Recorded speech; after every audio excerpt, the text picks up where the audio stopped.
Well, this morning, I want to show you a garden. Dun-ta-da! I don't know how difficult or easy it is to see on the screen. We tried to perch it up a little bit so that you have a sense of what it looks like. This is the garden that we are going to tend here at the church through Lent. We're inviting the rest of you to do your own gardens. But in fact, can you see ways that the garden has come inside our church today? If you look behind me, do you see that there is a winter garden? You'll be able to see a little later when the camera angle changes, you'll be able to see a little more close-up of that. But can you see the bare trees, the snow-covered ground behind me? Can you see behind me on either side there are, you maybe can't tell the burlap thing, the boxes. Those are planter boxes. Right now, just dirt. Just dirt. And then here is our own container garden. What we have in here, I see like there's a mound of dirt, there's some bigger stones and some little stones. We'll be able to see how those things change on Sundays. And maybe on Sunday morning, or Saturday morning sometimes if you join me in the garden on Facebook. But since you can't come here to the church, I hope that some of you are creating a garden of your own at home and that we will tend them together and share pictures and stories about what we learn and discover. Right now, this garden looks pretty quiet. It's mostly just, as I said, an arrangement of dirt and stones. Stones that you can't see, little rocks. And there are some plants here that they kind of look like miniature trees, don't they? They are alive, they are growing. Donna Matthews found them and planted them, and I don't remember. She told me what they were called, and I already forget. But they have been planted, and they are even now sending their roots down to do something, looking for the nutrients and the moisture that they need. But mostly what we did with this garden this week was just get it ready for growing. Because that's what we're talking about today. How do we get ourselves ready for growing? Are there things that you need to be able to be ready to learn or grow? Well, when we started to think about what Lent might look like this year, it was a common thing to hear people say that it felt like we've been in Lent for a year now. So surely, we don't need more Lent. It turns out that many of us think that Lent is a painful or depressing or difficult. The Lenten tradition of giving things up and fasting and sacrifice has created a tone that is embedded deep within us to suggest it's not a hopeful time, it is not uplifting. I was having a conversation with my friend Kaylee, and she reminded me that she does not like Lent because it reminds her of the year that her mom made her eat lentils for Lent. She did not like that. And yet, as I think back over the ways that we have observed the Lenten season here at Trinity, it has often been, for me anyway, a very meaningful season. Remember the year when the Guardians visited, and the Easter Bunny and Jack Frost and Santa Claus all showed up? And there was the year we followed the news carefully every week and said, what in the world is going on? Recently, we spent a Lent in the wilderness where the wild things are. So we've done lots of interesting things, I think, but despite that, somehow what sticks with us about Lent is that it's like eating spinach or Brussels sprouts. Something you do because it's good for you, but you won't like it. And indeed, we have spent a good long time now doing things we didn't want to do, But we've done them because they were good for us and good for our neighbors and good for our community. For months now, we have made concessions and sacrifices, and we're going to continue to do that as long as we need to do that. So then, what good is Lent for us? Well, as I hope we will discover together this season, I think Lent is really a very hopeful time. Indeed, it can ask us to navigate some challenging life experiences. But that's the nature of life anyway. We all know that. And what if we were to look at the world around us and our Bible stories in this season to remind ourselves that growth is all about making the best of the life that we have and finding hope right within it. Lent literally refers to the lengthening of days. It's a reminder that spring is coming. And so the Lenten questions we might start with and consider are like, what is it that is longing to grow within us and around us? What are your growing edges? Is there some learning you need to do? Where do you see growth beginning that needs some tender care, some cultivating? There are lots of texts about growth and growing among our sacred stories.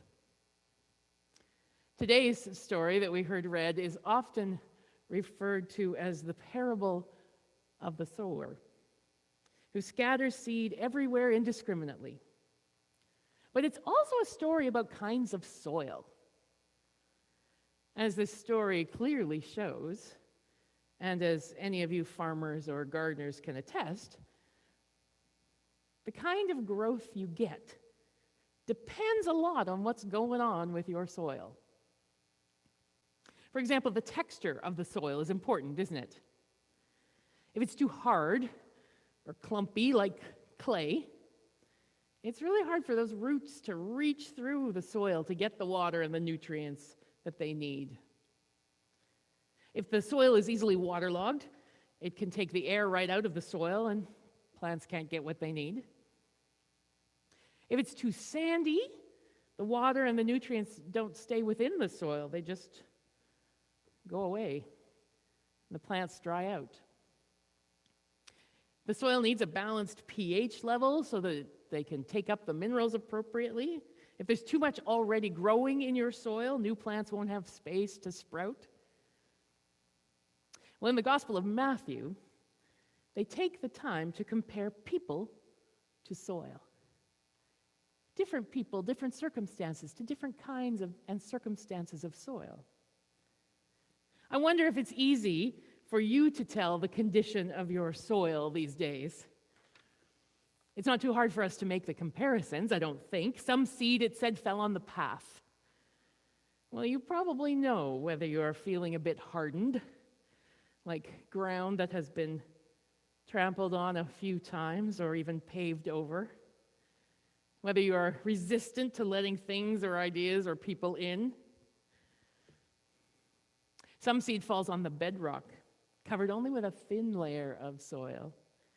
You might say, a little hard on the inside. Is that you these days?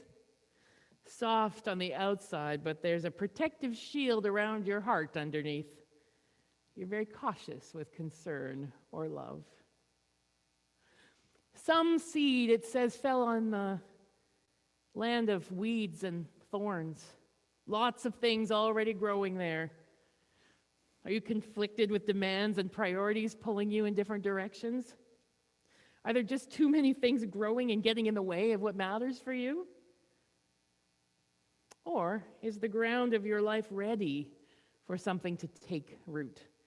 Just waiting for the seed of possibility to drift your way. I don't think that as people we are one kind of soil only. We've all got a mixture in us. And the balance of that mixture is going to shape what grows. So, there are lots of different ways then to prepare the soil for growing, depending on how that mixture is already. I think sometimes we do need to get rid of some things that are growing in our lives. We're going to talk more about weeds in a few weeks. But I noticed that when we're really talking about regular soil, and we're trying to prepare it for growing, the best thing we can do is add something. Isn't it funny that adding compost, for example, improves the quality of soil, both the hard clay and the sandy? I feel like this is such a marvelous lesson, the lesson of compost. Compost starts out as garbage, refuse. It's dead stalks and leaves, it's useless rinds and peels, an eggshell here or there. When I was a kid, we would make regular runs with the kitchen garbage out to the garden, and I just thought it was the kitchen garbage heap. I didn't understand the miracle I was participating in with the rest of the miniature and microscopic creatures munching happily away to create this really physical and tangible miracle, because death and decay become renewal and new growth in a field or a garden. I feel like that is one of the most tangible expressions of healing and hope I could ever imagine. I don't know exactly what it is that you need to mix into your days to nurture your grounding. The compost you need to add to the soil of your living, in the metaphor, to deal with whatever's preventing growth from happening there. But you might, and God does. So if you don't know, feel free to wonder, to dream, to ask. Answers might come. I think probably what gets in the way of growth for most of us is the fact that we really already think we know what we need. A few years ago, there was a woman named Julia Galef. She did a TED Talk called "Why You Think You're Right Even When You Are Wrong." She started noticing that really smart people around her seemed to have some beliefs about things that were really very wrong. I think we've seen this played out in the news a lot over the last few years, as we've watched people who have been politically motivated to believe things, like honestly believe things that empirically or scientifically or reasonably are really not true at all. Well, lest we start to judge others rather than ourselves for this habit, think about how you react when you are presented with evidence for something that supports or challenges your position about something. It could be a call on a sports team in a game you're following. Have you ever noticed how easy it is for you to find the call super unfair when it's against your team? But you know, it's a really good call when it's called against the other team. It does happen a lot in politics. If the information is coming from someone you already support, you're inclined to justify and agree and believe it. And if it's coming from someone who you usually disagree with, you're inclined to want to dismiss that too. It's called motivated reasoning. And it happens all the time. It happens with all of us. And it impacts not just sports and not just politics, but also our health and our relationships, what we believe is fair, what we think is ethical in every part of our lives. It's also the reason I think we resist Lent. We don't want to grow because, well, we don't like change. And we particularly don't like to change ourselves because somehow our self-worth, our self-image is really quite tied up in who we already are, what we already think, what we already believe. So we'd rather just have things that tell us we're right, we're great, we know. And we think it's a sign of weakness to change our minds. We are quite disappointed with ourselves if we discover that we've been wrong about something. Oh, is that just me? I don't think so. But that is not what compost teaches us. And nor would I argue is it how God works. The lesson of compost is that mistakes and garbage decisions and the stuff that you really need to let go of can still be transformed into new growth. The key to becoming good growing ground